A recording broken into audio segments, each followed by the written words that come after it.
Alexa, basement lights on. The most common scam on eBay is the partial refund scam. What that is when you sell something, a buyer will then reach out some days or weeks after and say that something's wrong with it. They'll say the shirt you sold them smells funny, or some electronic item is missing a piece, or whatever. They'll just make something up in the hopes that you as the seller get scared of getting negative feedback and just offer a partial refund. Maybe you sold them a candle and they say it doesn't smell like it should smell. Or you sell them a VCR like this and they say that it ate one of their tapes and they're going to get it repaired and it's going to cost $20, and would you be willing to cover the cost of that? The big giveaway for a buyer trying to run a partial refund scam is they usually say something in messages like, what can we do about this? Is there something you can do to take care of this?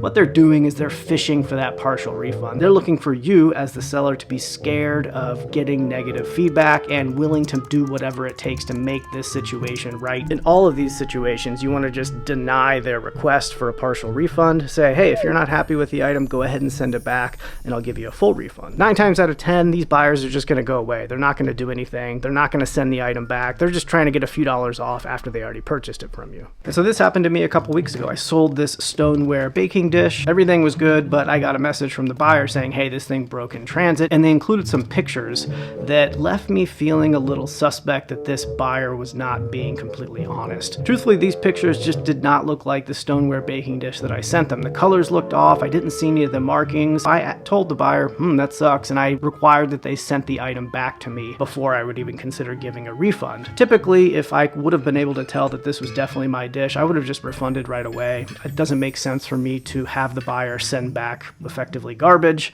I don't want to waste my money. I don't want to waste their time. What I was expecting to happen is that they weren't actually going to send anything back, and I expected this buyer to just go away. But then I got a message from eBay saying this buyer has shipped the item back to me, which was surprising. And so that led me to the second most common scam on eBay, which is the return scam. The return scam is when you sell something, the buyer says they don't like it or whatever, something's wrong with it, and they want to return it, and so they go ahead and send it back. But what you end up getting back is not actually what you sent them. And that's the return scam. I've had over 10,000 transactions on eBay. I can count on one hand how many times I've got a return scam. Every single time that I've gotten a return scam like this, I've never lost money. And so the fear of getting scammed on eBay is just way overblown. It just really doesn't happen all that often. When it does happen, it's usually that partial refund scam, which is super easy to beat. You just don't give partial refunds. The return scam is a little bit harder to beat, but like I said, it happens so infrequently, it's just not something you really need to worry about. And so when I got this box back filled with pieces of a stoneware baking dish, I opened it up, I checked it out, and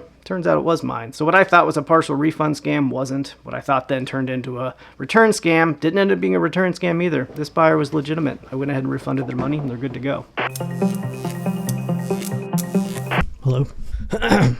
Okay. Hello and welcome back to my weekly show where I talk about the ups and downs and in-betweens of selling on eBay. Let's jump into some viewer questions. Hi, Justin. I am a new reseller, so I really appreciate your YouTube videos, and I am especially enjoying Flipwise. Thank you so much. Cool. My question is about shipping. I offer free shipping, and on a different platform, I am able to just click a box so that the buyer can pay for upgraded shipping. On eBay, I'm going about it a clunky way. I have to make a listing so the buyer can then purchase the shipping separately, and I wondered if you knew a way to streamline that. Thank you so much. Sure, Lauren. Thanks for reaching out. By the way, if you want to send in a video question like that or an audio question, you can do so. There's a link in the description below. But to answer your question, Lauren, yeah, there is a way to do that on eBay that is probably less clunky than the way that you're doing it. So when you're creating a brand new listing on eBay, it's going to ask for the shipping details, and you're going to put in, the weights and dimensions and the carrier and the services that you're selecting. You have the option to select an additional shipping option. And so if your buyer wants to pay for upgraded shipping, you offer free shipping, they want to pay for upgraded shipping, you'll just have to add that upgraded shipping as a secondary shipping option, which you can do as a part of the initial listing process, or you can do by editing or revising the existing listing, going down to the shipping area and adding a new shipping option so that you have that additional expedited shipping option that the customer can pay for if they want to. So that's how you want to handle that. All right, let's jump into my sales for the week. If you have any questions for me, leave them in the comment section below, and I will will answer them in a future video. And I'll be answering other viewer questions sprinkled throughout these top 10 sales. All right, looks like for the past 7 days, I had a gross sale amount of $969 and a net sale amount of $523. I had an average gross per sale of $34.61 and an average net per sale of $18.69. My net profit margin for the last 7 days was 54%. Looks like garage sales are where most of my net returns coming from these days. That makes sense because I'm mostly sourcing at garage sales these days. I spent $66.50 on new inventory, and of the items that sold this week, I had a cost of goods of $137. Spent a total of $135 on marketplace fees and $174 this week on shipping labels.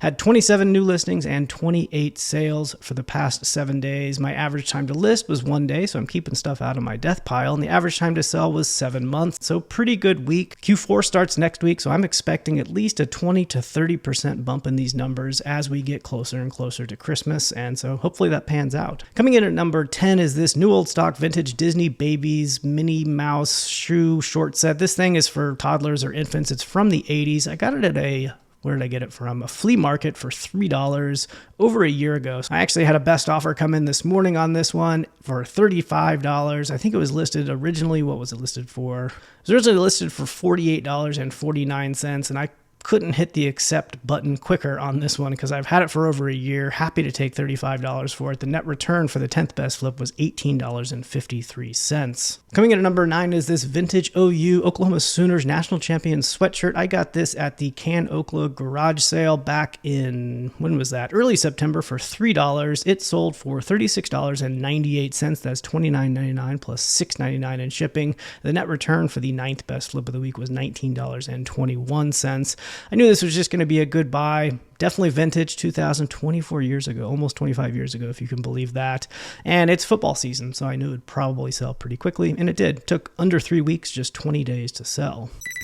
Hey, Justin. My name is James. I have a question for you about eBay returns and whether you do returns or not all the time and why. I've seen that you accept returns for some things, but I don't remember specifically if you've covered that in one of your videos. Thanks for all your videos. They're all really helpful. I appreciate you, everything you do. Hey, James, thanks for sending that along. Yes, I do accept returns on every single thing that I sell. In fact, I do free returns on everything that I sell, which means that as the seller, I pay for the buyer to return the item to me. I pay for the return label if they do want to return something.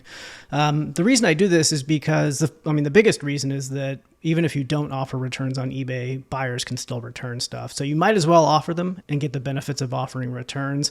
I offer free returns, again, because I just think it's a nice thing to offer to buyers. And I think if buyers are comparing 2 different listings for the exact same item, one has no returns available and one has returns available, they're going to pick the one where returns are easy and they know they're going to be able to send the item back if there's a problem.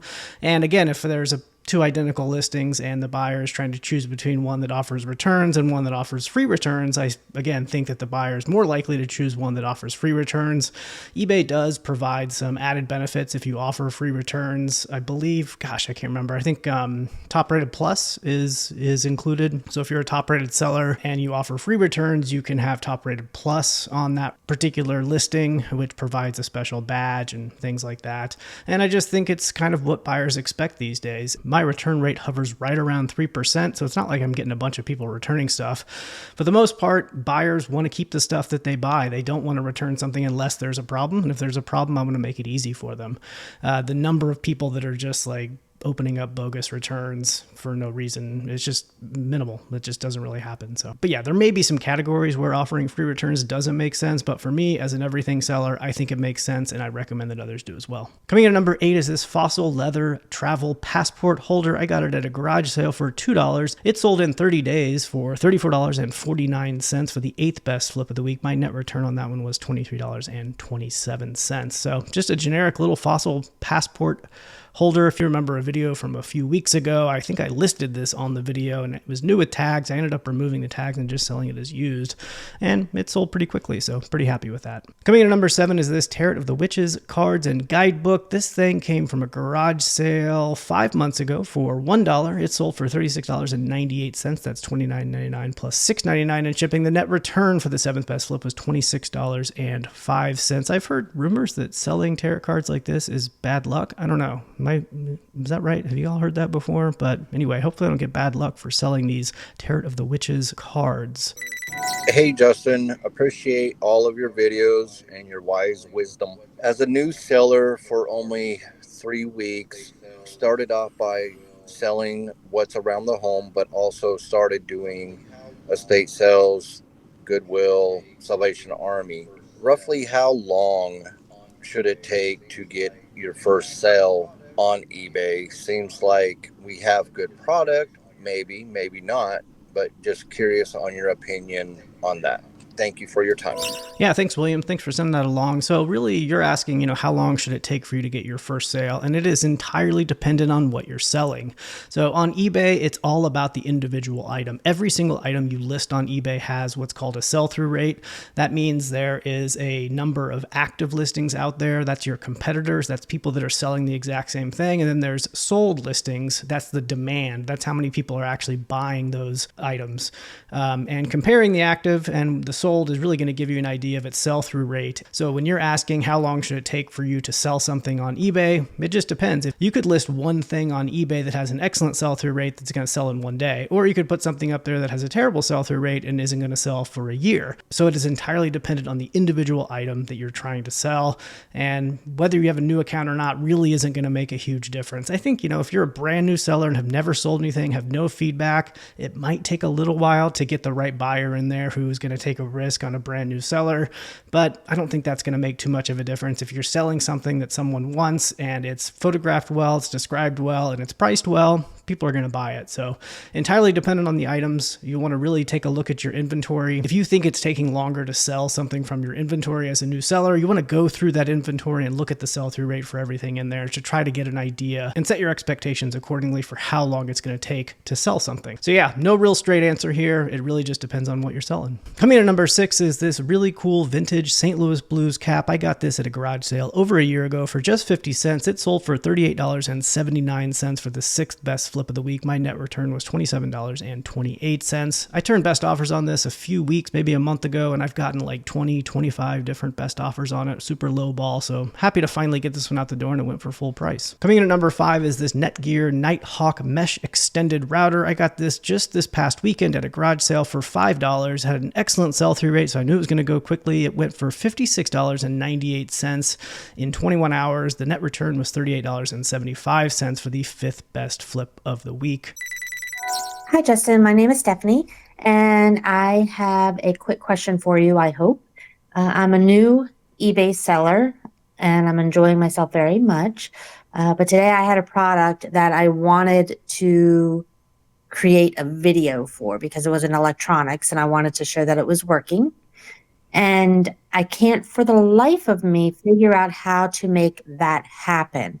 It looks like maybe they were going to implement a tool so that you could do that, but they didn't. And then in the past, it looked like people were embedding HTML, but they mentioned the flipper.com tools, and it doesn't seem like it's there anymore. So is that even a possibility? And if so, do you know how to do that? Or can you tell me how to do that? Thanks so much. Bye-bye.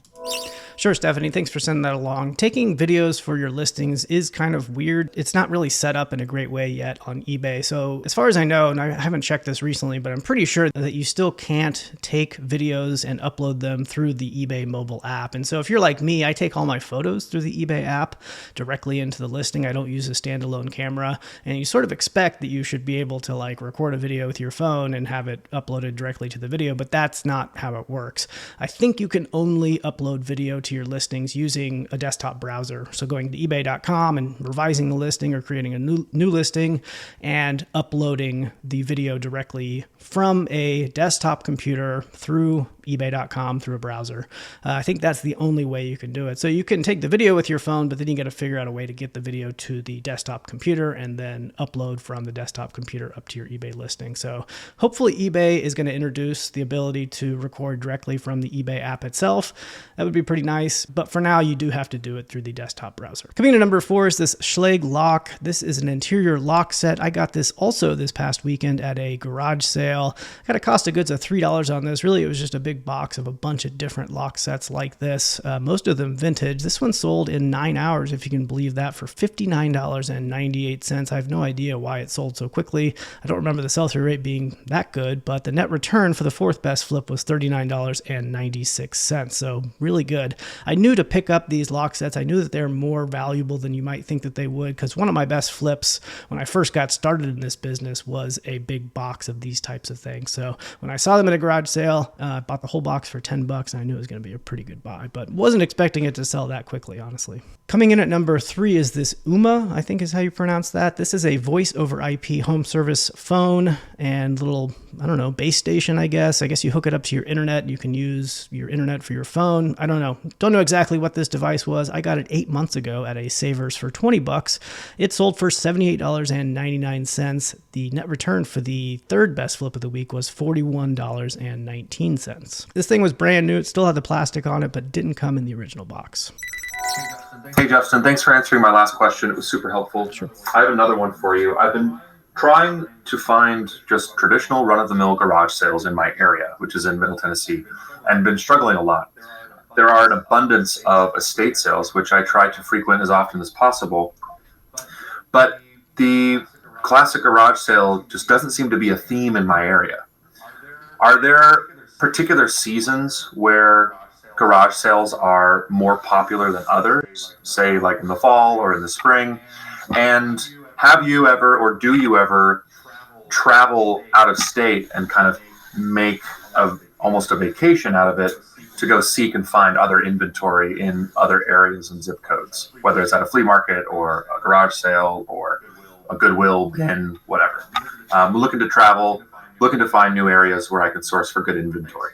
Thanks. Sure, Jeff. Thanks for sending that along. So with regards to garage sales, if you're in the United States, I got to imagine that garage sales are in pretty much every town in the United States, and it is dependent on the season. So there are areas of the country where garage sales are more prominent during certain times of the year.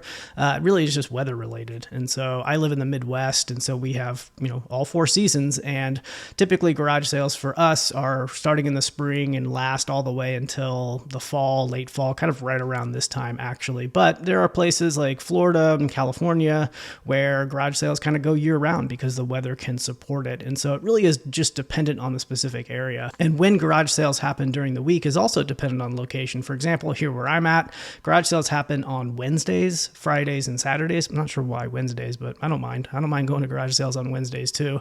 So take a look in your area, see if you can figure out what the patterns are and when they're happening. And I definitely do travel for garage sales and yard sales and flea markets and things like that every once in a while. It's a fun way to get out and see the country and shop for stuff as well. Sometimes I'll go to events like the Highway 127 garage sale. I just went to one in Kansas and Oklahoma that's similar, where a bunch of people in a specific area do a big garage sale over the course of a couple days, and a lot of people come in, and it's really fun. So yeah, definitely check those out. They're pretty fun. Coming in at number 2 is a deadbolt set from that same box that I was talking about earlier. Less than a day it took to sell. I had $3 for a cost of goods on this one. It sold for $59.98. The 2nd best flip of the week, $41.82. Pretty great. So that's 2 things from this one box of $10 that I ended up netting, it looks like around $80 for both of those. So pretty cool. Pretty good pickup. That leaves us with number 1, these Bates men's tactical sport shoes. I got these 2 weekends ago at a garage sale. It took 8 days to sell, $3. This garage sale had 3 different pairs of these Bates brand tactical boots, and I bought all 3 of them because for $9 might as well. These sold for $66.98 for the best flip of the week. The net return was $44.13. 13 cents. I was really surprised that this garage sale was just selling brand new pairs of shoes for $3. I'd never heard of this Bates brand, but it turns out they have a pretty good sell-through rate, so if I ever see them again, I'll definitely pick them up. One of the most crucial things you can do for your reselling business is keep accurate records. With the IRS expected to lower the income threshold for eBay reporting from $20,000 to $5,000 next year, this becomes even more important. So that means if you exceed $5,000 in gross sales this year, eBay will report that as income to the IRS for you. This means you need to be tracking your reselling expenses closely to reduce your taxable income effectively. If you enjoyed these videos and want to support the channel, Flipwise is a tool I built specifically to help resellers like me and you track those expenses automatically. By using Flipwise, not only are you getting a powerful tool to automate your eBay reselling business and simplify tax time, but you're also helping to support the channel and ensure that I can keep making videos like this one. Flipwise automates your record keeping by importing all of your active listings and sold items going back 2 years. If you're behind on record keeping, Flipwise makes it easy to catch up in no time. And while it's focused on eBay, Flipwise also lets you manually record sales from other marketplaces like Mercari, Facebook Marketplace, Poshmark, and even local sales. It also provides unique insights into your reselling business, such as which sourcing locations are performing best, your best and worst sales, and metrics like ROI and net profit margin. You can also track business expenses like shipping supplies, subscription fees, and other tax-deductible expenses. Flipwise is free to use for new sellers with small stores and for everyone else. Check the description below for a promo code to get 20% off your first month. As always, thank you so much for your support.